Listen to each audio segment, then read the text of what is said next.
She's cool and she's black. Let's get it. That's always my preference. But thank you for the formality of that. So I want to make sure that everybody has access to the chat function. And anytime I go before anybody, I always pray. Because I just can't do what I do. And I certainly can't cope in a pandemic like this, without God's help. So if you would indulge me for one moment, oh Lord, our Lord, how excellent is thy name in all the earth. Father God, thank you for allowing us to come together, Lord. Thank you for keeping us thus far along the journey. We pray that you would just bind our hearts and our minds together in unity, Father, that as we go forward, that you would give us the tools, Father God, that we need to be able to make it not just through this pandemic, Father God, but to navigate life, to develop healthy habits that we might be whole and complete, lacking nothing. In your name we do pray. Amen. Amen. All right. So what I wanted to share with you guys this morning before I even, share my screen and do the presentation. So a lot of times, a very common question, we say, okay, how you doing? And our default answer is what? Go ahead, type it in the chat. Hey girl, how you doing? What's your default answer when people ask you that question? I'm good. Mm-hmm. Okay. Right. Exactly. And more times than not, that's just not the truth. More times than not, that's just not the truth.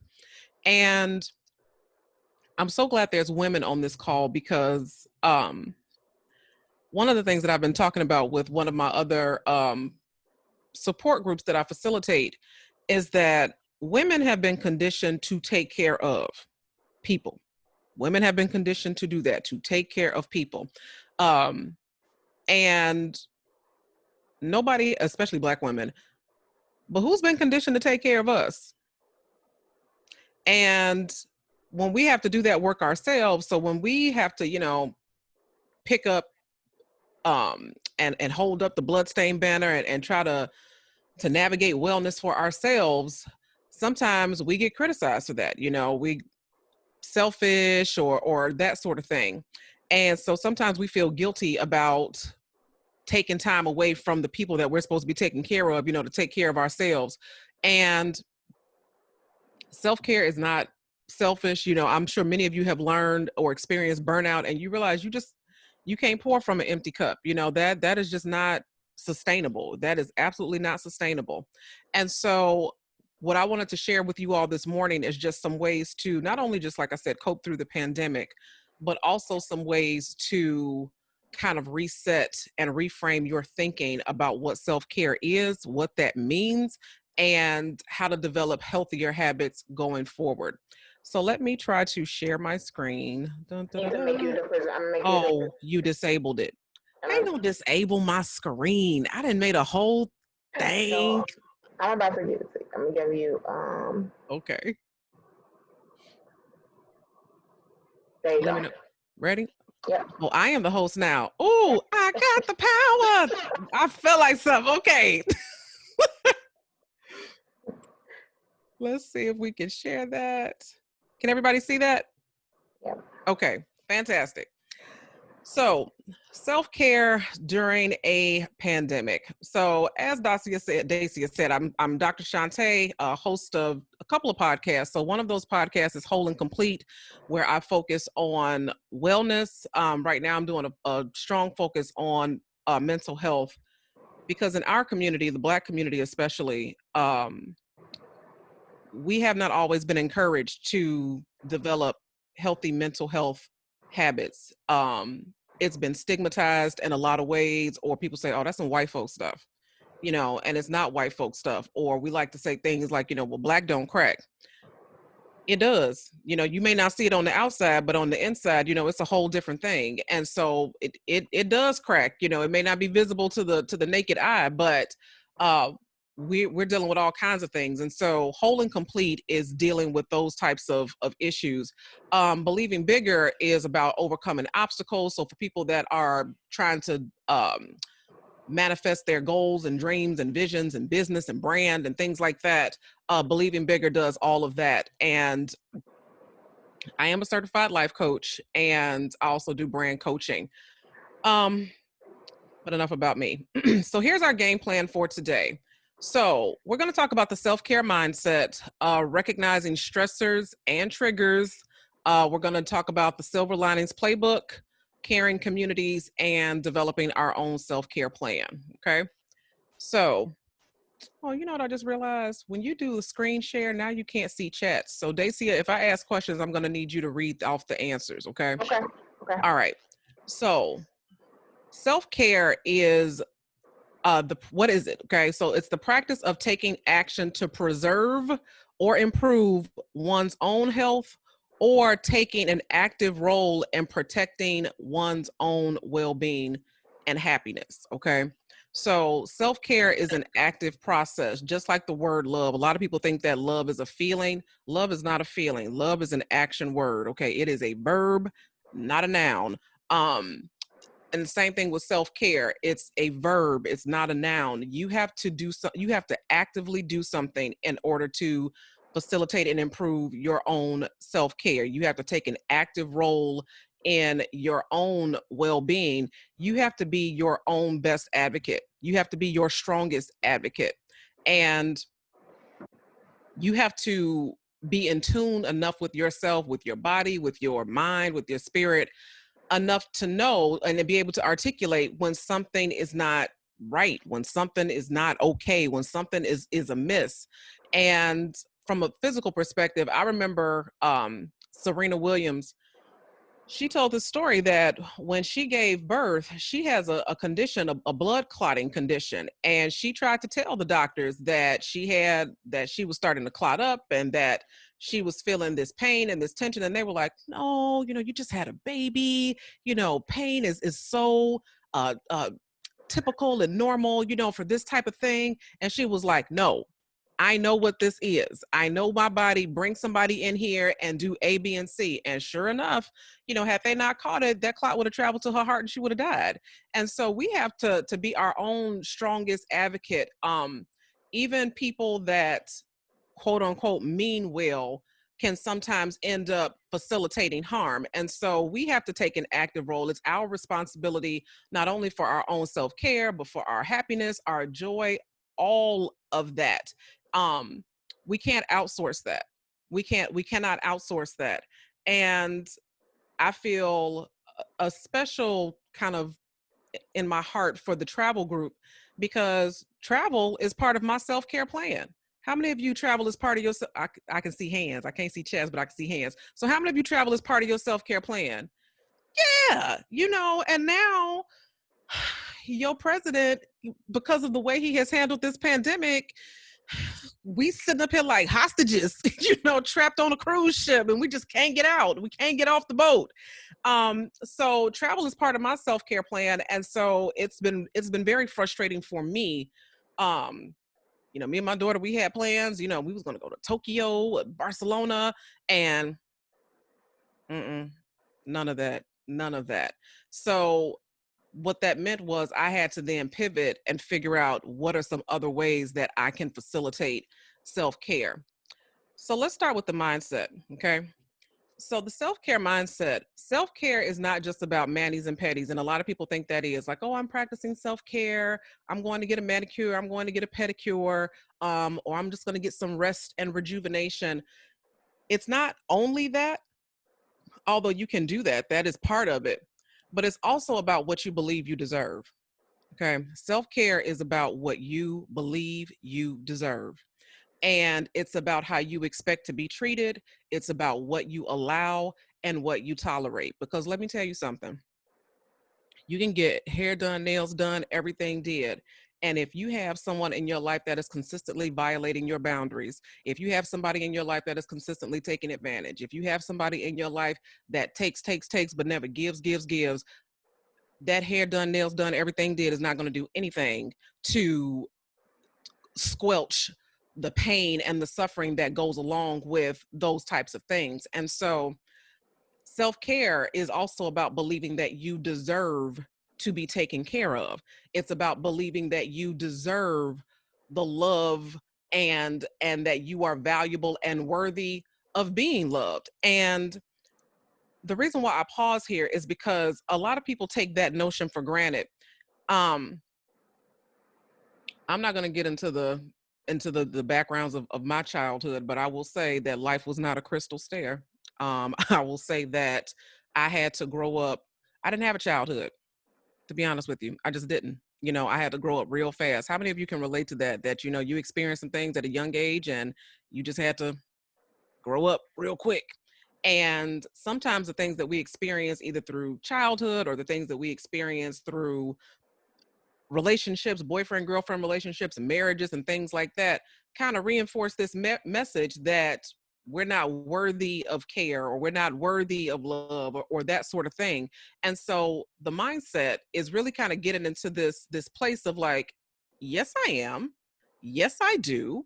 And not only am I worthy of it, and not only do I deserve it, I'm going to take an active role in facilitating it. So believing that you are worthy of love and protection, and protection is key here, because if we scroll back up for a second, protecting one's own well-being. Okay, so it's not just about getting better, it's about staying better, it's about staying well. Okay, so it's not just about getting well, it's about staying well and protecting and making sure that things don't threaten what you have worked so hard to create and generate. Case in point, some of you are gardeners. That's not my ministry. Don't send me no plants. Don't try to have me grow no greens and herbs and whatnot, because that's just not what I do. But I do know people that do. People, part of how people are coping through this pandemic, people are growing gardens and whatnot in the backyard.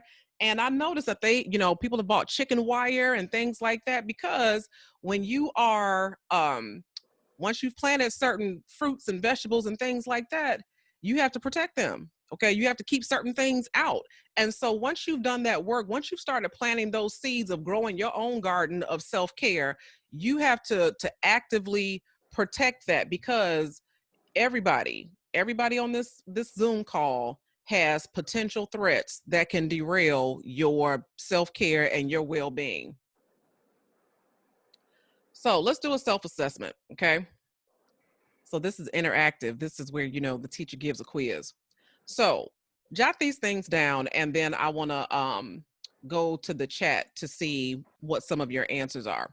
So we're going to take about 5 minutes with this. So what brings you peace? Okay, so think about that. What is it that brings you peace? I know the easy answer here would be travel. Okay, but what brings you peace? When are you at your best? And what energizes you? Okay, what brings you peace? When are you at your best? What energizes you? Makes you feel like you could build monuments. Okay, so take a moment and jot that down.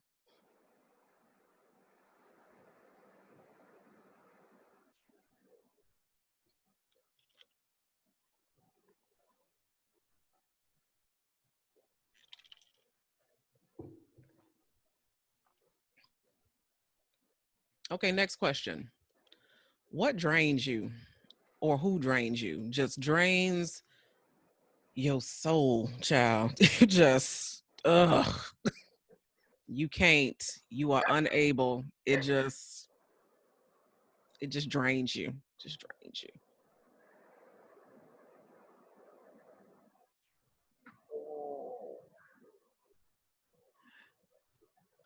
Next question.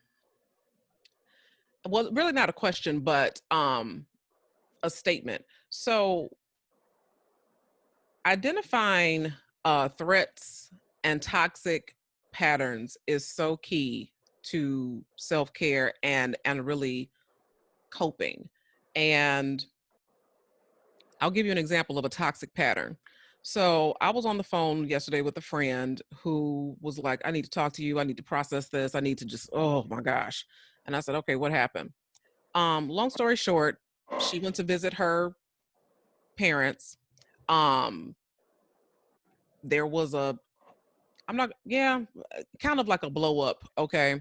Her mother blew up at her daughter over something that she didn't think was worth her blowing up over. And my friend said, you know what? Because they were supposed to stay until I think Monday morning. And my friend went to her mother and said, you know what? I think we're going to leave. We're just going to wait till so and so finishes doing what they're doing. And then we're just going to head out a little bit early. And her mother had a complete meltdown. Oh my God, this is what happens. The one time I say something negative about my grandchild, you just make it seem like I'm the worst somebody in the world. And da da da da da da da da da. And my friend said, that's what she does. As soon as you try to hold her accountable, as soon as you go to her and try to set some sort of boundaries, she has this epic meltdown and she turns the tables and makes you feel like the bad guy and she starts deflecting. That's a pattern of behavior. Whenever you say this is every time I do this, this happens, or every time I say this, that happens, and the house just comes tumbling down, that is a toxic pattern. Okay. And last question, can you readily identify the evidence of self-love? Can you readily identify the evidence of self-love? Meaning, can you point to things in your life, practices that you do, things that you do, relationships that you have severed, because sometimes it takes that, to say, I love myself, and here's the evidence that I love myself because this. Okay, can you identify that evidence? So I'm going to come out of the screen share for a minute, and let's wrap a taste for a second. Okay, so I'm going to stop the screen share, and let's go with what brings you peace. So, a couple of volunteers. What brings you peace? If you guys want to say it out loud, let me know. Just raise your hand. I'll take you off mute. Well, I think Dr. Shante has to take you off mute now. Oh, that's right. Okay, Yvette. I will take you off of mute. Or are you on mute? Yvette, Oh, am I on mute? I Okay, there did. you go. Yvette, go ahead. So, what brings you peace? Oh, just at home brings me a little peace. Reading my Bible. All right. That brings me a lot of peace. Yes, the word has the ability to do that. Who else? What brings you peace? Brenda, unmute. Wine. Yes. All right, Chardonnay. Yes. Hey, listen. Chardonnay, rosé all day. Hey, if that's what it does, that's what it does.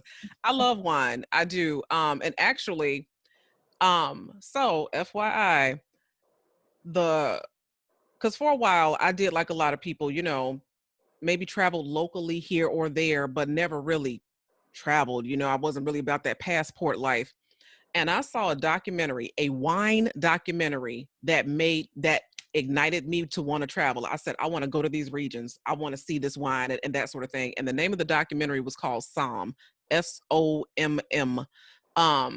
And it might still be available on Netflix, but that's where I first saw it. And that documentary, I was like, I want to go to Burgundy. Actually, that's where I learned that many of the wines, so the Cabernet or whatever, are places, are regions in France. And I was like, get out. So I'm right there with you, sister. Wine.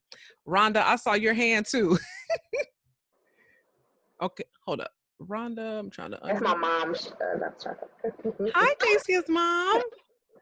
Why can't I unmute you? Can you unmute yourself? Unmute yourself.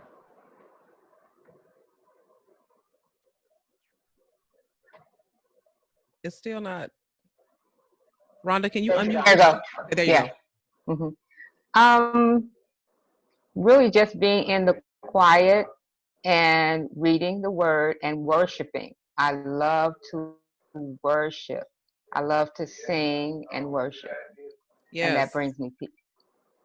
That there's something about that. There's something about worship, music, just being able to go to that place.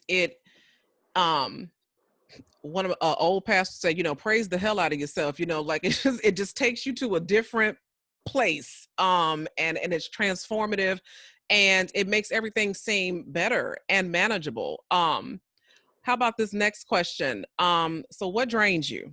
What just oof? It just oof. Who? Okay, Tabitha, can you unmute yourself? Mhm. Okay, go ahead. Chaos and disorganization. Oh, that's good. Oh yeah. Clutter is triggering, like so if you've ever been in a situation where, you had a rough long day at work, and then, you walk in the house and all the kitchen cabinets are open and every light is on, you'd be like, what's going on here? It just clutter, or when things are just piling up and you feel like the walls are closing in on you. Ooh, yeah, it is an absolute drain. And we're going to talk about this in a few minutes when we talk about stressors and triggers, but those are the types of things that we need to pay attention to, so that we can start to manage our own self-care. Yep, that's a good one. Anybody else? What drains you? Oh, I can't. So some people went off camera. That's what didn't come on. Look at Oh, that. let me see the no comments. Okay. Okay. Dacia, how about you? What drains you? Oh, I agree with disorganization, and I think that's pretty big because a lot of times I find myself unorganized. Mm-hmm. Like, and I'm just like, girl, get your life because this is just too much. So I think that's big for me, not being organized. Yes. Decently and in order, Yeah. just making sure that things are thus and so. Yeah. And identifying threats, toxic patterns, and things like that, that is so key. The things that give you peace. And sometimes, this thing right here can threaten your peace. People say, the one of the greatest inventions of the 20th century was, or modern era, was the internet. And I said, nope, it was caller ID. Because listen, Yeah. sometimes You'd be like, no. no, you look at that phone and you be like, I don't even have the bandwidth for that today. I don't even have the bandwidth for that. And so yeah, being able to identify those threats, those people that just drain your energy is so important and key. And Okay, so go ahead. I think for me too, I had to learn that I'm not a talker. I don't always want to talk. So I tell my friends, don't call me, text me, and then I can say what I can decide whether I want to respond now or respond later. Like, don't just call my phone because your feelings may get hurt because I'm not answering. So let me tell you something. So I'm going to type this word in the chat, right? Affect, right? So we're familiar with that word affection, right? Mhm. So affect. So talking requires affective labor. It requires our emotional capital. It requires us to give of ourselves, So for example, I teach for a living. That job requires affective labor. That means that no matter what's going on in my life, or what just happened in the car, or what craziness is happening in the background of my life, when that class starts, I have to come on the other side of that door and turn it on and act like everything is great and give the best to my students and do, what I call the happy Sambo. And I'm just like, look, I do not have the energy for the ha-cha-cha today. And so I completely understand that sometimes, and people get offended by that, like they call you and then you text them and they're like, didn't I just call you? Listen, I don't have the affective bandwidth to give you today, and people need to make their peace with that. Okay. All right. So I'm going back to the screen share. Let's go back here and share. So for me, the reason why I put the little dance shoes in the sidebar, for me, is salsa, baby. Deep down in my heart, I think I'm a Latina, and maybe, way back, I can go somewhere to the Dominican, and I can can pretend that that's who I am. But yes, I forever and ever. And this actually started when I was 6 years old. So I didn't start dancing when I was 6, but I fell in love with Latin dance when I was 6 because, oh, I'm dating myself. Okay, so I grew up on a part of my life on the south side of Chicago, and on Channel 11, they used to do these ballroom dance competitions. So before, Dancing with the Stars as we know it, they used to have legit ballroom dancing competitions. And I just used to watch and just be so fascinated by just the dance and the outfits and the whole 9 yards. And I said, one day I'm going to learn how to salsa dance. And that is what I've been doing for this past year. And I absolutely love it. Okay, so let's talk about stressors and triggers. So a stressor is something that causes a state of strain or pain or tension. It's something that just, it sets you off, so bad news or toxic people or some unexpected bill in the mail or just, how that go, something or a pandemic. Those are stressors, okay? Things that happen and they just cause a state of strain or tension and disappointment and all those types of things. A trigger, not to be confused with a trigger, on the other hand, is something that sets off a memory tape, something that's something, a flashback. So it takes you back to an instance of a previous hurt or trauma. Okay, so stressor is something that happens in real time that is causing stress and tension and pain. And, now you're going to have to do the work to kind of figure out how you're going to navigate that. A trigger, you could be totally fine. And then something triggers and it takes you back to a place in a distant past. And now you have to navigate the trigger. So here are some of the main culprits of stressors and triggers. So mainstream media. So that can include the news, that can include, shows that we watch, things that just take us back to painful places or things that just stress us out. Because I've gotten to the point I can't watch the news right now. I cannot do it, especially after George Floyd. They just kept showing it and showing it and showing it and showing it. And there's something that's called vicarious trauma, meaning it might not be happening to you personally, but you feel it. You know what I mean? You feel, and so these images that just keep traumatizing. So I just said, you know what? I have to close that door. I can't do it. Social media, okay, stressors and triggers. And so things on Facebook can also be stressors and other Twitter, whatever, can also be stressors um, and triggers.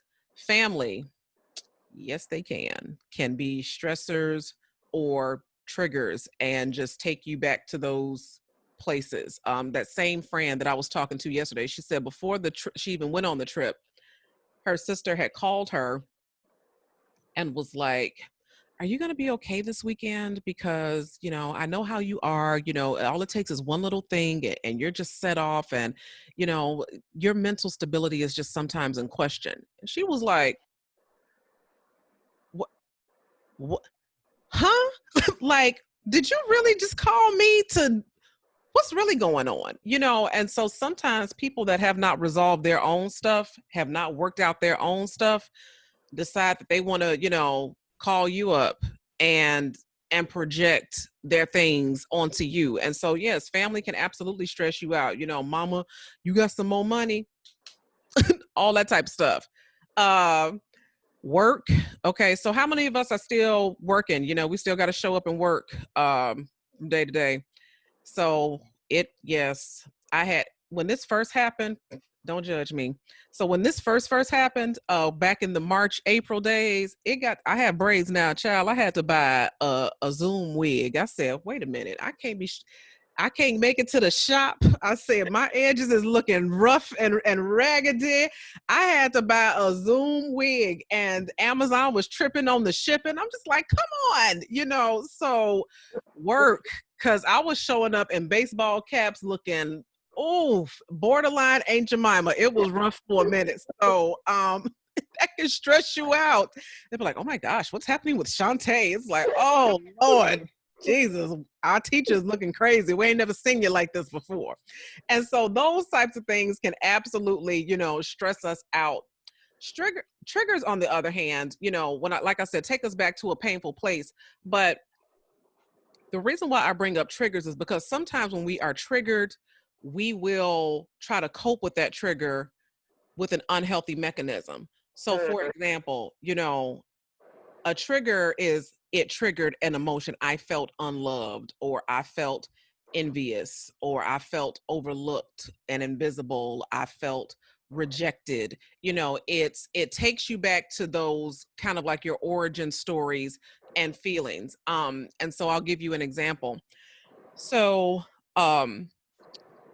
in one of our groups, one of our processing groups, a young lady had shared, and she was very transparent, and I thank her for that because that's part of the process. But she said that at a young age, she had felt the sting of rejection. Her parents had gotten divorced, and the way that they coped with it was they kind of went running to other people. So, mom had a new boo and dad had a new boo. And so when she had needs or questions or whatever, she was often ignored and overlooked because the parents were too busy coping in their own ways, and she got neglected in the process. And so fast forward, how does that show up in modern day times? Whenever she feels, rejected in some way, or didn't get an opportunity in some way, she goes running for validation. She goes running for somebody to kind of say, you're loved, you're okay, and that can show up in sex. It can show up in other ways, and she hates that's a pattern. She says, that when I feel overlooked, when I feel invisible, and I need to feel seen, then I run and try to get up under somebody. And that's what I mean by triggers. That's how they can derail the self-care process, because what you do to try to manage the trigger in the meantime, if you're not aware of it and you don't notice the pattern, then you can, run to online gambling and spend a whole lot of money. You can, get into a toxic relationship. You can lash out at your kids, kick the dog, that sort of thing. So that's why we have to recognize triggers, because triggers usually are, it's a sore spot. And we have to be like, wait a minute, okay. It's not a bad thing to feel negative emotions. All emotions do is just indicate, their signals to us and say, this is how you're feeling, this is what's going on, you need to pay attention to it. And sometimes we just need to breathe our way through it. Sometimes we talk our way through it. Sometimes we need to go and do one of those activities that we talked about earlier that energizes us, to put us in a better mood. So here are some things that we can do to manage stressors and triggers. One of the biggest things is to set limits and boundaries. And so the amount of TV that we consume, or Netflix, or phone time and things like that, or phone talking and things like that, we need to set limits and boundaries. So I have a friend, on Sundays, I don't care if your house is burning down, she's not answering that phone. Sunday is her day. She said, I will talk to you Monday through Saturday, but on Sunday, don't even try it. If something bad happened, I'll find out about it on Monday. She said that is her day. That is her protected time. That it just is what it is. Her phone is on the charger. It stays on the charger. She don't even go and look at it when it's time to go to bed at night. She's like, nope, Monday will be there. This is my day. So she sets a hard limit and boundary. Sometimes it might require us having courageous conversations with people and say, you know what, this can't continue. This thing that's going on, this cannot continue, or you can't give me the key back to my house. Give me the key back to my house, or you can't come over here all hours of the night, or I'm not a bank. You need to figure your stuff out because this cannot continue. So sometimes it requires having some courageous conversations. Sometimes it means adjusting your expectations. So By chance, did anybody pick up or get a chance to read Michelle Obama's book, Becoming? Did anybody get a chance to read that? It's a good book. I'm almost done with it. Yeah. Almost done with it. Hmm. So one of the stories in it that I love is when she talks about how when her and Barack had to go into marriage counseling. And she said because her expectation was, I'm going to cook the dinner for you and these kids, and we're going to sit down as a family, and that's going to, feed and nourish, me.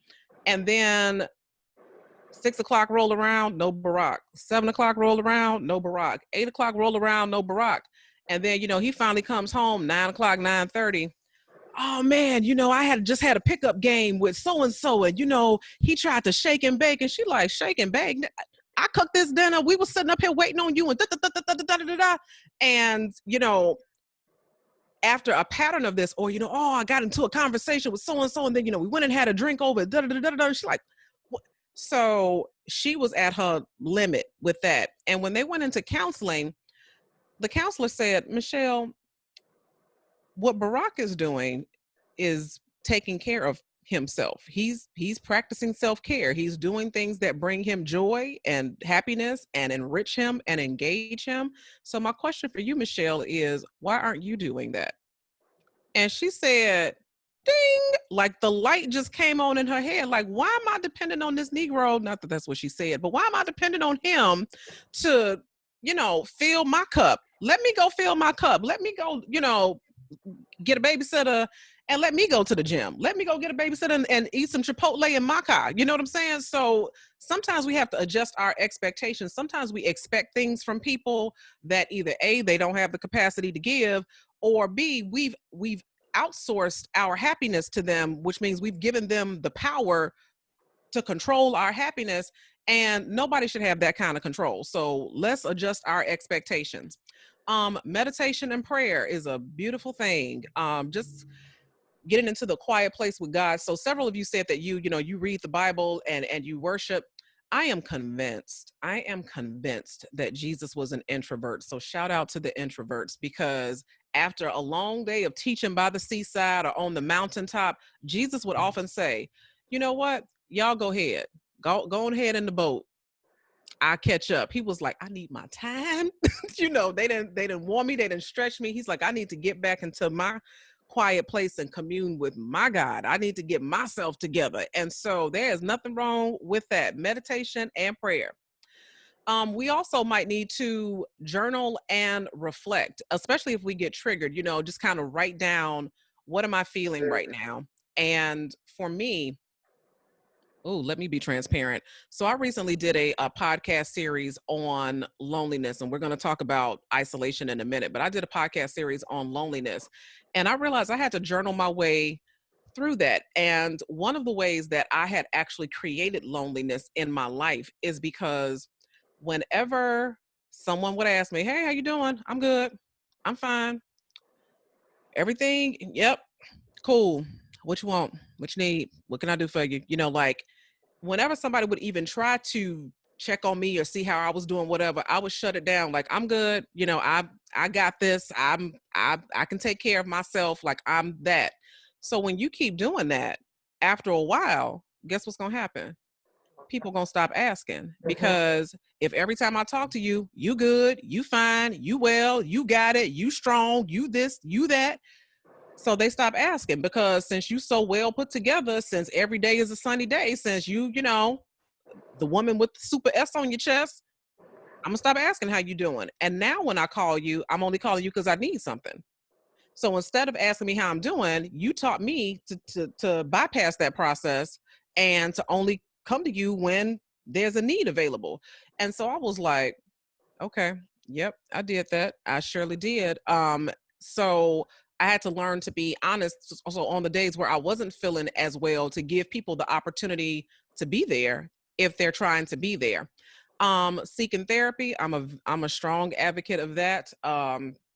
It's so funny. When I first started therapy, back in therapy last year, I want to say maybe around May, because there was a lot of trauma last year. My mom was really sick, and we all were it just always seemed like death was hovering. She had a double lung transplant and kidney transplant. And so that in and of itself is a lot. And then 6 weeks after her double lung and kidney transplant, because what that means is when you get a transplant, an organ transplant, what you are exchanging for those organs is your immune system. You are immunocompromised for the rest of your life. You have to take a lot of medication for the rest of your life. 6 weeks after that, her stomach stopped working, meaning, and we didn't know it. So she was eating, but the food was not processing. We didn't know that. And so she was just getting bloated and bloated. And we're like, is this a complication of the medication? We don't know. Fast forward 3 weeks. After those 6 weeks, her stomach, she was at the doctor by the grace of God. She was at the hospital. And her doctor said, your lung capacity is not what it should be. You should be able to take deep breaths, but whatever's happening in your stomach, it's so big, it's not allowing you to take a full breath. So we're going to admit you and we're going to get to the bottom of this. They admitted her at 3:00. At 7:30, her stomach had ruptured in 3 places. What happened was it was just full of food. So it ruptured. She went into septic shock. And they basically were like, you all need to make some preparations because there's an 85% chance she's not going to come out of this. So last year was just so traumatic. And I went into therapy and I thought when I first got there, which she's fine, by the way, healed, whole, like a walk-in living miracle. Praise the Lord. But when I went into therapy, I thought, okay, I'll be here a couple of weeks. I just need to talk some things out and I'll be fine. 14 months later, I'm still seeing this woman, twice a month. And it just, so I'm a strong advocate of therapy. Forgiveness. So that is something that can eat us up. A lot of times forgiveness, people think that, it's for the other person or they don't deserve it. It's not about what they deserve. It's about what you deserve. It's about you deserving to live free of the strain and the stress and the angst and the anger of whatever that other person did to you. Okay. Because here's what happens when you don't forgive people. And it took me a long time to learn this.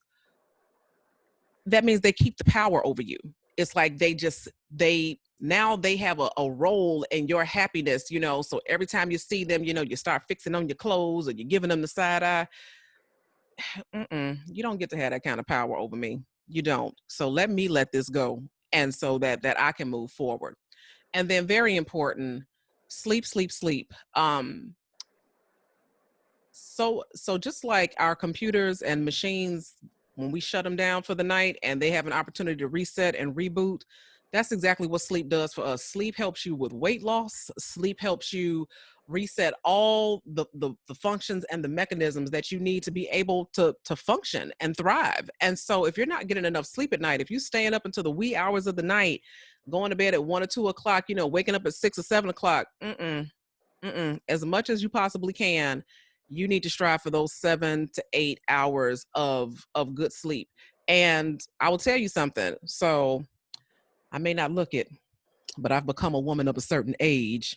And I did not realize, I just feel like, who is the person that's going to try to, because I'm not in menopause, but it's perimenopause, I guess is what it is. And so, your estrogen levels are crazy, your progesterone levels are crazy. And I didn't know that it disrupts your sleep. And so I'm sitting up here, I'll go to bed at, 10 o'clock, 2 o'clock in the morning. I'm wide awake and tossing and turning and couldn't get back to sleep. And I'm like, what is going on? It was hormones. It was cortisol. It was estrogen. It was progesterone and all of those things where my body internally is saying, you about to turn that corner, sugar. So we getting you all ready. But I didn't know all of that. So, I had to go and talk to my doctor. And now I have supplements to regulate the estrogen and make sure that everything is cool. So if you have sleep disruptions, make sure that you get some helps to find out what is behind that. Which brings us to the Silver Linings Playbook. So you all are familiar with that phrase that every cloud has a silver lining, right? And so COVID has taken a lot of things from us. It's taken vacation plans, it's taken birthday plans, it's taken graduations from high school, it's taken loved ones, okay? It's taken jobs, health insurance, and what have you. But what I want you to think about is, what has it given though? It's taken a lot, but it's also given us some things, okay? It's given us a few gifts actually, and that's going to be different for every person, but that's what I want to so I'm going to stop my screen share and I want to have that conversation. What has COVID given? Meaning that if we didn't have this opportunity as a world, as a nation, as a people, whatever, to be stopped right now, then we wouldn't have been able to do or notice or see or take care of what. So I'll go first. For me, I COVID has really allowed me to focus on my physical health. I am I'm right on the cusp. I've lost about 20 pounds. I'm like in the 19 range, you know. And I got about 40, 50 more pounds to go. But I've hey, um, but the thing is, going to work every day, grading the papers, oh, we got choir rehearsal on this day, and oh, there's a baby shower on that day, and oh, and this and this and this and this and that. There was just it was so much going on that I wasn't making the time. And I used to tell myself, you know, I have a gym membership, but I used to tell myself, oh, I can't work out at home. You know, I'm just, it's my couch is there, my bed is there. I could never work out at home. You'd be surprised what you can do when you have to do it. And so all of a sudden, I discovered the magic of YouTube. There's all kinds of workouts on YouTube. And so that's what I've been doing. So COVID, despite everything that it's taken, it has given me an opportunity to really focus on my health, to really discipline myself, to stop making excuses about what I can't do and this and that, so that I can protect and preserve and stimulate my own health. So how about you guys? What has COVID given? Oh, Marcy says more quality time with family and saving money. Talk about it. That gas money. Amen. Because I got a long, well, it's about 20 miles, you know, round trip. I mean, so 45, 50 miles round trip every day. So I have definitely saved money on that tip. Is this Rachel, Raquel? Raquel. Mm-hmm. Raquel. Okay, go ahead. Can you unmute yourself? Okay. Um, it has given more time for reflection for me, because I have a little bit more time. I still have to I've never stopped work. I physically have to go to work. But it gives more time for reflection. And because my youngest son is involved in everything, I think I do more with him than with all the other kids. But and running here, there, trying to coordinate. Okay, if I have to work, who can take him here? And that was stressful. But it has given more time for reflection. As someone else had said, it also has allowed me to be able to save more money as well, because in that time of reflection, it gave me a chance to look and see, okay, what am I spending my money on? Do I really need to be doing X, Y, and Z? So things like that also give me more time to get a deeper relationship with God now, because I make more time to read my Bible and to take time to do more meditating and within the Word. So that is what has helped me. That's some good stuff. You know, the Bible says, He maketh me to lie down. That's what I feel like. That's what COVID is. He said, no, I'm gonna make you. Here's what we're gonna do. I will shut it down. And He shut it down. He maketh us lie down in green pastures. And to your point about that spending money, even with things, like clothes and shoes, where you going? My eyebrows look like this because I'm like, why? I'm not even. Like, I ain't going nowhere. My nails ain't done. I discovered they actually have some really cute press-ons nowadays, so I'm like, I guess if I can do them, I will. But hey, where am I going? So yes, it is a money savings on a lot of those things. Who else? What has COVID given? For me, it has given me, like normally during this time, this is our heavy travel season. And so I would really not be spending time with my grandkids. I'm like the Gigi/nanny. So they're with me 5 days a week. Because my daughter is an essential worker. So, she's only off 2 days. And so had I not been home, I'm just like, where would they be? And she works overnight. So that is really giving me that time and saving. Like I'm saying to myself, like, we weren't able to save like this. And you think about, you're like, oh, I'm gonna save this, and I'm like, we've been able to help our son get a car, help him get an apartment. So before this, I feel like we would not have been able to even help him really to do, what he needed, even not for COVID, really. So It's yeah. the truth. I've paid off some bills. I got the little notification. Your credit score is going up. I said, "Ha, that I was shot. Hey, look at God. He is preparing me for a new season. I will. Like hallelujah. When God is real good, I go back to my roots, to my African praise. Hey, so yeah, absolutely. And honestly, to be honest with you, because Tanisha put trying new recipes. Here's another thing. That Hmm. eating out, Yeah. that, oh my goodness, just that stopping and grabbing on the go and eating on the go. Now I cook so much. And I think because my child said the other day, and I'm like, go mom. I just happened to be out and I was like, do you want anything from McDonald's? And as she was eating it, she was like, dang, I ain't had McDonald's in months. You know what I'm saying? So all that running on Dunkin' and the Starbucks and the Panera and the this and this and this and this and that. Now I'm cooking at home, and that's always healthier for you.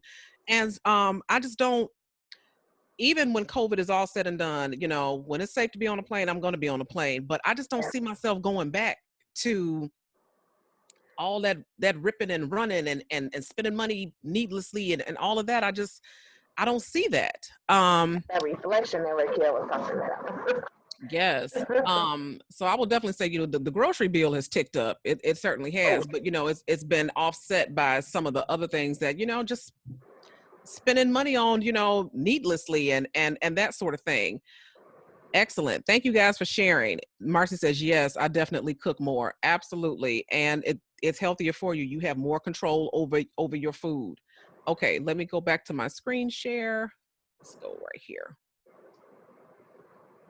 and share. All right. So Kairos. This is so I'm an English professor, and so when I'm teaching rhetorical analysis, I teach about ethos, logos, pathos, but there's also Kairos. Okay, Kairos is a moment of time. Okay, so in the Bible, you'll see the phrase "in the fullness of time" or "in due season," right? So if don't get weary in well doing, because in due season you will reap this crown, right? That is Kairos, meaning it's a designated moment of time. So in ancient Greek, it didn't just mean time like chronology. It's not any time, but it was the exactly right time to do this, or the exact right time to say it, a particular thing. And so that's what COVID has kind of become. It's this moment of time that has allowed us to really focus on some things that we had looked away from. Case in point, show of hands, how many of you were surprised? I mean, just genuinely surprised by the amount of protests against racism that were taking place all over the world. I mean, all 50 states, 30, 40 countries. It was just like, what? I wow, I couldn't believe it. And I realized that could only have happened because of COVID. That could only have happened because people are not traveling, people are not working, movies are not being made, vacations are not being had. People had time to actually sit and focus and pay attention and not be distracted and couldn't look away. Kairos has brought that. And even though, there's a long road to hoe, amen, reparations, there's a long road ahead, but now it has come to the surface to a point where something must be done. Something must be done. And as a Black person, it felt, man, just so validating to see so many young people, so many white people, so many people around the world saying, this has to stop. This is no, and that the number one bestsellers on Amazon were How to Be Anti-Racist and White Fragility. I'm like, what is going on right now? It was Kairos. It was the exact time for this to occur, that if it had been business as usual, yeah. It just would have been another hashtag, hashtag George Floyd, hashtag Breonna Taylor, which still burns my biscuits because none of those people have been arrested. But I digress. I digress. Which brings us to physical distance, but not social distance. And so there is a need for community. So, Daisy, I'm so glad that you have this group. I'm sure that you started it with the thought of community, so it's funny. I was looking at your website. You're like, it's for people that kind of, want to travel, not necessarily with a group, but not necessarily by themselves either. And so it provides that flexibility. And right now there is absolutely a need for community because social isolation is dangerous. Physical distance is one thing that, like, right now we are physically distant, but we're not socially distant because we're engaging, we're talking, we're connecting. But social isolation, this pandemic can really facilitate some of that. Okay. People, especially, and I feel bad for the kids, Yeah. because with the virtual learning and things like that. So here's what I'll say about that. In the beginning, it was a scramble. Nobody saw it coming and everybody was just scrambling, trying to get stuff together. They were not prepared for that. They wasn't planning for that. I mean, my goodness, it was just, oh Lord, can we just get through the next 2-3 months, and finish the curriculum? But the byproduct of that is, that social interaction and connection, that kids need, to see their friends and to have those conversations and make those memories. They don't have that right now, and it's so hard for so many of them. So I feel for the children. At the same time, safety first. Okay. So loneliness is a gap between the human connections that you have and the social connections that you need. So when there's a gap, when there's a disconnect, then that produces loneliness, and loneliness can show up in a number of ways. And so here are 3 examples. um you have a lot of transactional relationships, okay, based on exchanges of tasks and favors, but no real deep connections. So that means that the only time your phone rings is when somebody needs you. That's what happened to me. Okay. So because I was sister strong girl, people stopped checking on me. And now that when they need me, can you watch the kids? Can you go pick up my prescription? Will you, do you have that sort of thing? That can facilitate loneliness. Or when you're the go-to person for the needs of other people. So you might be the matriarch in your family or the go-to person in your family.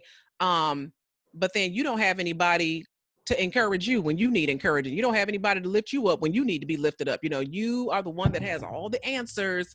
But when you need some answers, when you need some connection, when you need to connect, you don't have that.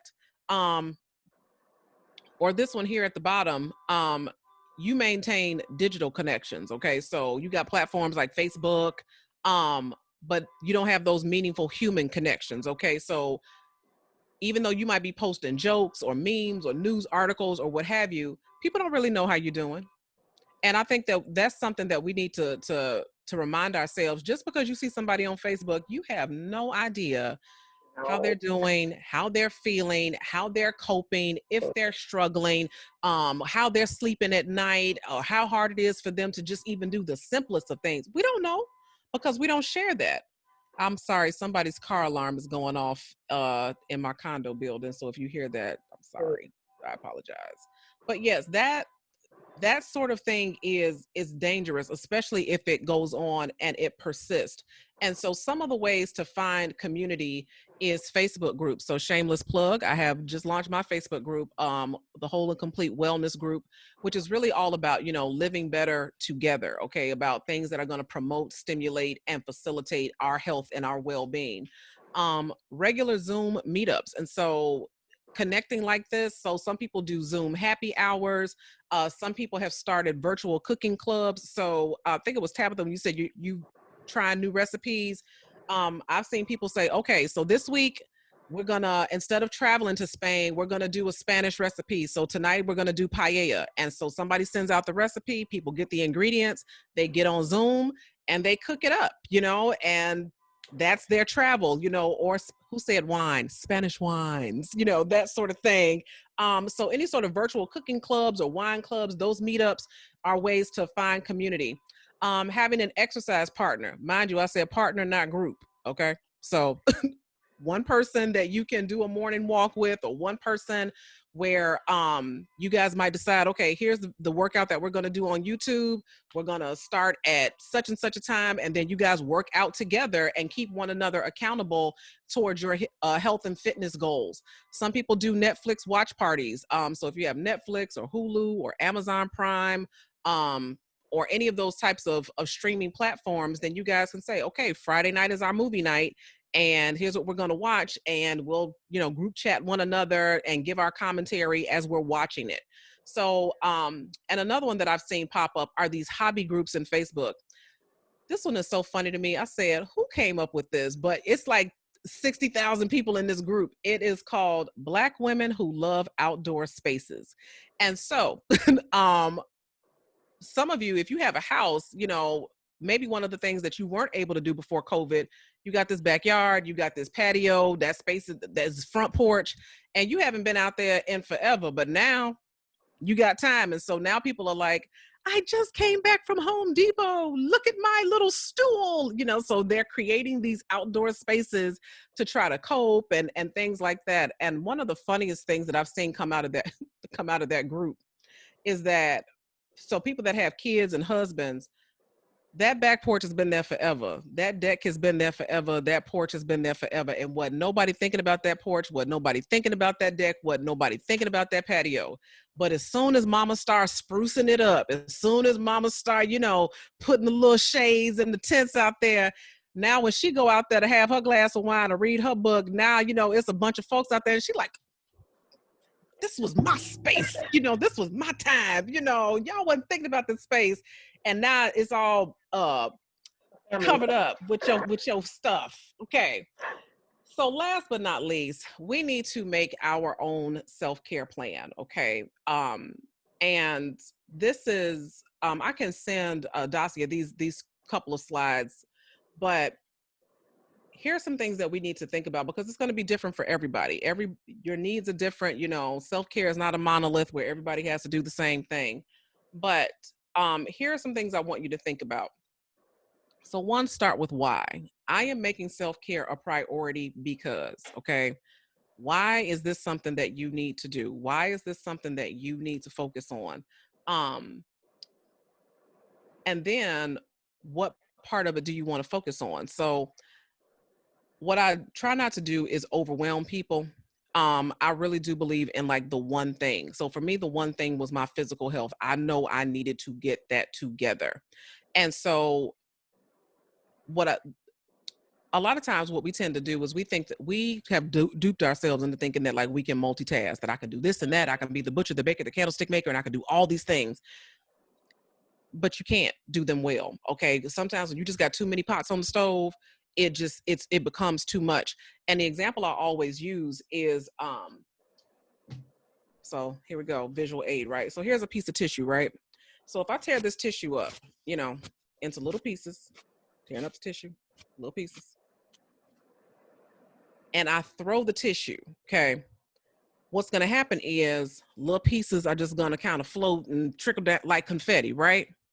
But if I take the tissue and I ball it up into one tight ball and I throw it, it's going to go a lot farther.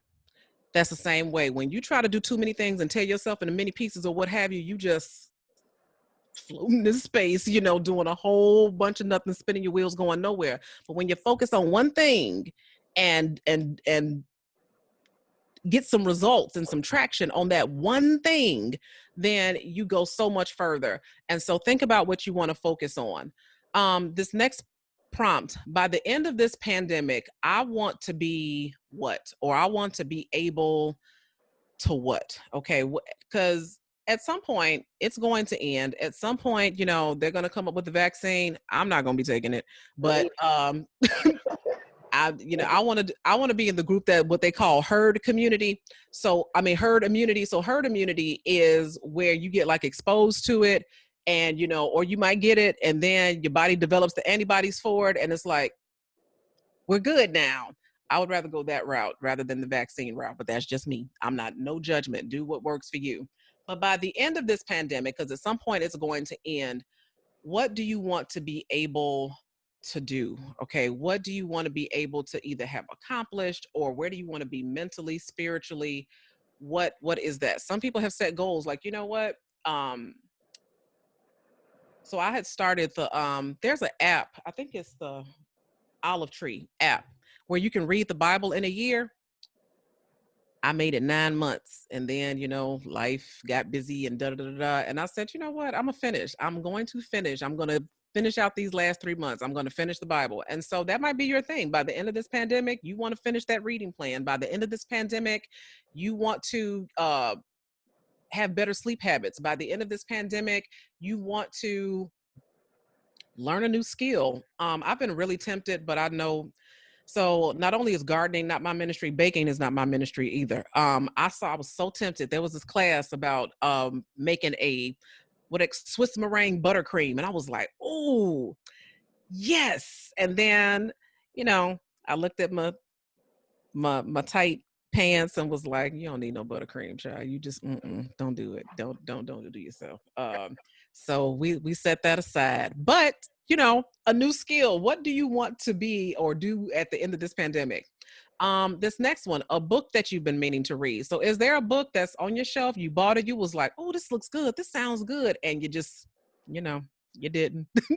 So whatever that book is, and again, book club. And so if you guys choose a book and then say, okay, next month we're going to talk about this book, bring your wine, yes, or water, whatever you do, because right now I'm on water. So my Waterloo, it gives me the illusion of pop. It gives me the fizz of pop without the actual sugar of pop, because that's really been my problem is sugar and carbs. My body doesn't like it as much as I personally do. But yeah, if you guys do a book club, you can absolutely do that and then come together and make that an experience.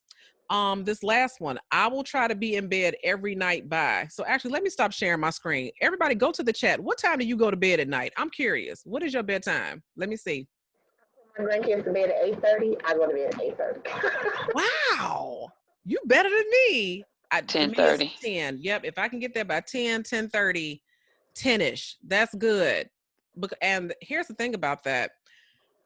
So if you stay up late, 8:30, 9 o'clock, wow, that's incredible. I tried. I can't make myself go to bed that early, but here's the issue. In the summertime, the sun is up at like 8:30. It's still up. 5, I don't care. 6. Yeah. So that's why I really try to be in the bed by 10, 10:30, because once that sun comes popping through my window, it's a done deal. I can't do it. I need some blackout curtains, to be honest with you. And maybe that can manufacture some darkness. But yeah, once that happens, I'm up at that point. 10:30, but back up at 3. Marcy, I'm telling you, go find out if this is a hormone issue or estrogen balance issue, because I'm telling you, I could not figure that out. I'm like, why? I'm like, is 40 like insomnia? Is that what's happening now? But it was hormones. That's exactly what it was. Okay, let me share my screen back to you. Here we go. And then here, I will reduce the amount of phone time by. So one thing I do appreciate about my phone is that every week it tells me how much time I've spent on the screen, how much screen time I've had. And so, but what I have done, I have turned off all of my social media notifications. So if somebody likes a picture, if somebody comments on the picture, I don't know. I will see it when I see it. But all that pinging and popping and zinging in the phone, I turned all of that off. No notifications. I will get there when I choose to get there, not when, I'm being pulled and distracted and that sort of thing, because it was too much. So one thing you might want to consider doing is turning off your notifications for things like social media, email, that sort of thing. This next one, I can find time to exercise during what part of the day? Okay, so even if it's 15 minutes, that's just so good for your physical health. Okay, so whether it's a walk around the block or maybe it's like I have a Walgreens that's not too far from me. So a couple of blocks, I'll walk those 2 blocks and walk back, just so that I can can have some energy, some exercise. It boosts my endorphins and that sort of thing. So think about what time of day you can exercise. This next one is important. Even though people depend on me, I can set boundaries by doing what? Okay. Here's the thing. You cannot hold people accountable for information that you have not shared with them. So when you set your boundary, you also have to speak your boundary and say, I'm not available during this time. Um, my shift has ended. I've told my daughter that, even though it's the reason why I have one child, knock on wood. Um, when she was 2 weeks old, people were like, oh, you just had postpartum. I said, no, I know myself. She was 2 weeks old. I was on maternity leave, and she was on my shoulder, and I was rocking and patting and rocking. And I said to myself, I will never do this again. Like, I knew it then, because that's when it became real to me that the mommy clock never stops. The mommy clock never stops. You can walk away from a job, you can walk away from school, you can walk away from a man. Walking away from that baby, it was not an option. So I was like, okay, I'm gonna do this one time for the one time. And and now that she's older, she's a teenager now. After I've cooked dinner and did this and that, I'm like, I'm off shift. I'm like, look, we'll talk in the morning. Unless it's an emergency, I am off shift. So I set that boundary, and I'm like, I need to be. And then this next one. So when I feel stressed or triggered, what are you going to do to manage that? Okay. So there's unhealthy ways of coping. Because having a drink, that's one thing. But when the bottle gets half gone, it's like, ooh, hold on, something else might be going on. Something else might be going on. Or having a slice of peach cobbler is one thing, but when the pan, you start scraping the sides of the pan, it'll be like, now you didn't need all that peach cobbler. So think about the ways that you're going to manage that stress or that trigger, and recognize what they are, so that if you can avoid them. Okay. And then last but not least, one way that I can treat myself is by, and for me, I'm not going to lie, that treat used to be food. What were some of my go-tos? So have y'all ever had that strawberry shortcake at Portillo's? Oh my gosh, it's so good. It's very tasty. Um, Cooper's Hawk has like a banoffee pie, like toffee banana type thing. So good. I was like, I'm gonna just go ahead and treat myself. But you know, I had to realize food is not treats. Food is nutrients. Food is essential. Like, you need food to live, not live to eat, that sort of thing. And so now, my treats might be, a movie night. Now it might be, some popcorn with a little Parmesan on it, that sort of thing. And, kind of create experience. I am a big fan of, don't judge me, but, this is the black and bougie in me. I love charcuterie boards, cheese boards. So like with the meats, the cheeses, the nuts, the fruits, the little breads, and child, if I'm really feeling myself, I will make myself a little board and sip and drink and just enjoy that experience. It's so Parisian. So yeah, That that's my is. thing. I love that. But think about what are the ways to treat yourself and develop that plan. So I'm going to send these two slides to Dacia, so that you guys can kind of think more robustly about what your plan is. But that is some things to think about in order to develop that for yourself and cope, like I said, not just during this pandemic, but beyond, because it won't be here always. Okay, it won't be here always.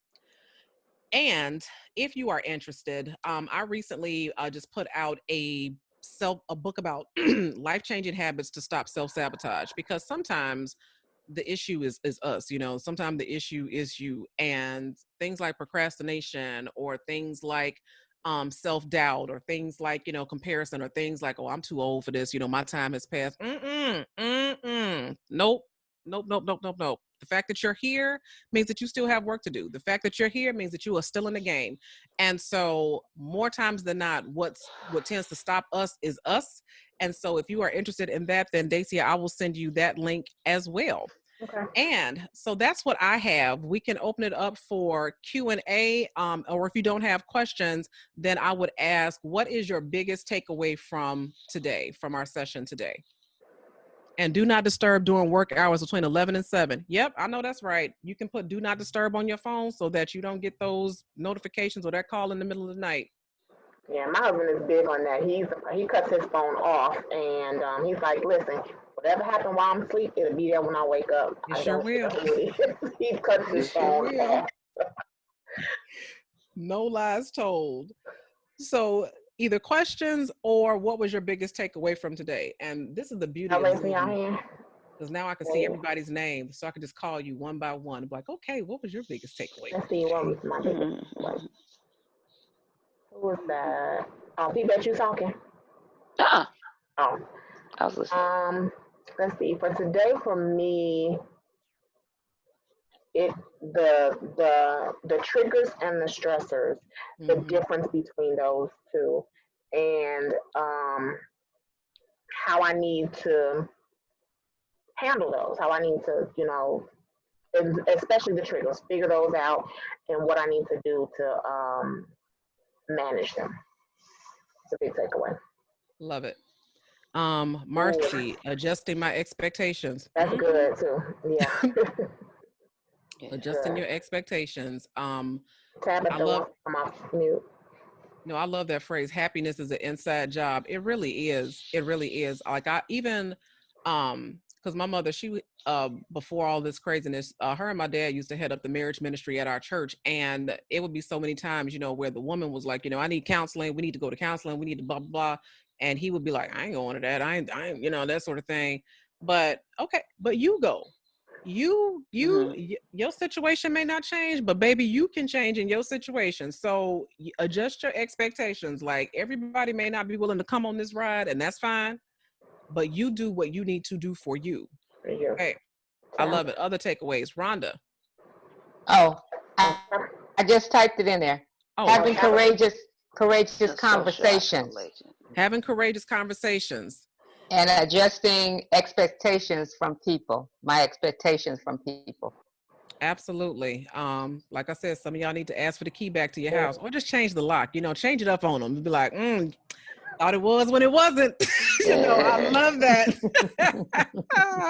Tabitha. um, Mine is the Tanisha. sleep. Oh, The sleep. sleep. Yeah. Yeah. It's well. I am going through the changes. Been going through that, and it's hard to sleep at night. It really is. And especially, like I said, I'm a 78 to 82 degree person. So this heat, oh my, And it's 90 degrees outside. that's an instant deal killer for me. It doesn't have to be freezing cold, but your body sleeps better in the cooler temperatures. Okay, that nice night breeze. We all know what that is like. So that's one of the reasons why I love fall so much. That is good Oh, sleeping me weather. too. Ooh, that is good Yes. sleeping weather. Window Um, crack. Yes. with a window crack, yeah. But this right here, this ain't it. This ain't it. Um, Mm-mm. Tanisha said stop the social isolation. Yes, let's come together I was in gonna say that. community. Yeah. This by yourself, all by myself, that sort of thing. Hmm. That's not what it is. And I know I've shared the story certainly before on my podcast, but I want to share it here, the short version of it. So years ago, back in the late 70s, early 80s, a famous mathematician out of UC Berkeley, his name was Yuri Treisman. He was teaching his pre-calculus course, and what he noticed was that the Asian students in his class were doing wonderful, but the Black students in his class were bombing out. I mean, left and right. And he was like, I don't understand this, and of course people think the stereotype, well, Asians are good at math. I'll have a lot of my Asian students was like, don't put that on me. That is not my ministry. I'm not good at math. But the Black students, they were like, well, some of them come from areas, and they may have been unprepared at the schools. And he was like, no, everybody doesn't just get into Berkeley. You have to be some of the best and the brightest to even get in the schools. So these are some of the best and the brightest Black students. I don't understand why they are struggling the way that they are struggling. And so he, after asking his colleagues and not getting any good answers, he finally went to the students and he said, can I observe you? Not in a creepy way, but I just want to see when you let me know when you're studying for this material, and I just want to come and observe and see what you're doing. So he did. He did that for 2 weeks. And here's what he found out. The Black students were studying more actually. They were spending more time than the Asian students. But the difference was the Asian students were in community. They would have a table, they were sharing answers, they was teaching one another, they were working on it together. They were a group, a cluster. The Black folks was off in the corner somewhere studying all by themselves. Mhm. And after that, he made it mandatory that every student was going to be a part of a study cluster. Like, yep, y'all gonna do this together. And within 2 semesters, the Black students were right there in step with the Asian students. That off in the corner, by yourself. Even the Bible says that if the shepherd has 100 sheep and one of them goes astray, the shepherd will leave the 99 and go looking for the one that was lost. That being by yourself, because that's when the enemy swoops in and you get alone with your thoughts and you start thinking about and ruminating and I rebuke it. Nope. Community. Okay. Now it doesn't mean, it had to be 25 people, but a core 4 or 5, where 2 or more are gathered, there he is in the midst. But yeah, that being by yourself, that's a no-go. That's a setup. That is a setup. A trick from the pit. So I think these are Tabitha had her Tabitha wanted to do hers too. Sorry. okay. Oh, I was just the redefining self-care. We're thinking, oh, my mani-pedi, my hair done, and my eyebrows arched, that's my self-care. But it's so much more than that. So thank you for that. And then just the validation that you because I had to set those boundaries as far as like people not respecting my work hours because I'm not going into the office. Mm-hmm. I'm at work. Leave me alone, please. And I need my job. Look, I need my job. Hello. That first week when I was at home and my son was doing e-learning and he's talking to me at 9:00 in the morning, I was like, son, aren't you in school? You got to get a detention. Don't talk to me. You got to go to timeout. Right. Look, and he 15. You got to go to the timeout. It's like that movie on the 5 Heartbeats. My office hours are from Exactly. 9 to 5. Okay, so if don't, this is not your time. Okay, but Maxine Waters say, reclaiming my time. You need to reclaim your time. This is not your time. I And think that's big for entrepreneurs that work from home. People, the idea that because you're home, you're home. you're not working. Right. You're not working. I'm at work. I have to work. Like I real life be at my desk all day sometimes be like, did I drink water today? What in the world? Like real life. And be like, I called you. No. Or I text you. Like I can't no. I'm at work. And it's still work. It's still work. Just because you're not physically out of the house does not mean that you are not working, and even being in front of that screen all this time, it's draining, all that blue light and things like that. It's just after a while that gets old. Okay. And even the things like, so I know some of us work in education. So I know I do, Marcy, I know you do. Right now, this, will kids be back in the fall? Will they not be back in the fall? It's such a, oh my goodness. It's such a stressful time because on the one hand, you have some students are just not good at e-learning. They're just not, and I teach at the college. Every student is not an online student. Some students need to be in the classroom with a teacher, they need that engagement. Okay.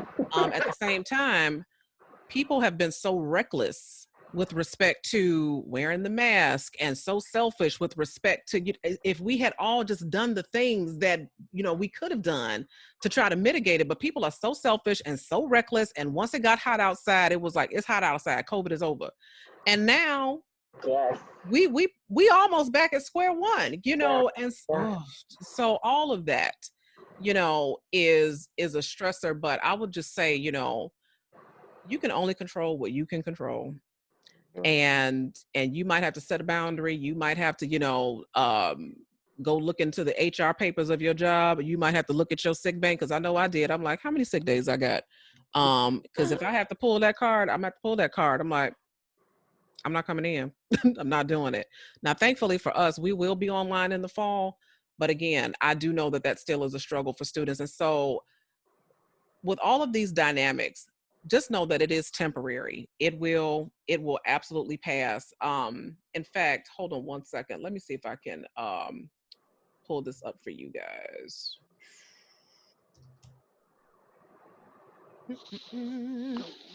So I can put this link in the chat, actually, is what I want to do.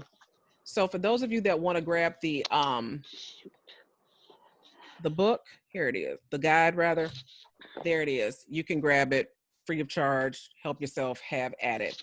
But I want to thank you all so much for allowing me to do this. You know, time is a precious. It's the one resource that we can never get back. And so you taking the time to be here and to lean into your own self-care, to lean into your own health and well-being and wellness, it means a lot because we haven't, as just as a culture, we have not always done that. You know, again, we get conditioned to take care of others. And I'm like, okay, so who's doing the condition to take care of us? You know, and we have to do that, okay? And we have to protect our space and we have to preserve our well-being and all of those things. So I thank you guys so much for just allowing me to be with Thank you. This you. was a privilege and a gift. Thank you, Dacia. Thank you so much. Thank you, guys. I really appreciate you, Dr. Shante. It's been great for me. I hope everyone else has enjoyed it. Yes. Yay. And again, this Next is why we event. wanted to do it because we know it's necessary. Like she said, especially for African American women because we do so much for everybody else and then we, take away from ourselves. So thank you guys for joining. Just I recorded it, so if you want to hear the recording, just email Oh, me great. info@ladiesandluggage.com. Let me know, and we'll get you the recording and the 2 slides that she's going to send as well. Yep. I'll send those to everybody as well. But have a great rest of your weekend. Thank you so much. Talk to you guys later. All right. Thank Bye. you. Thank you. You're Bye. welcome. Bye bye. Be safe. Thanks, you too. You too.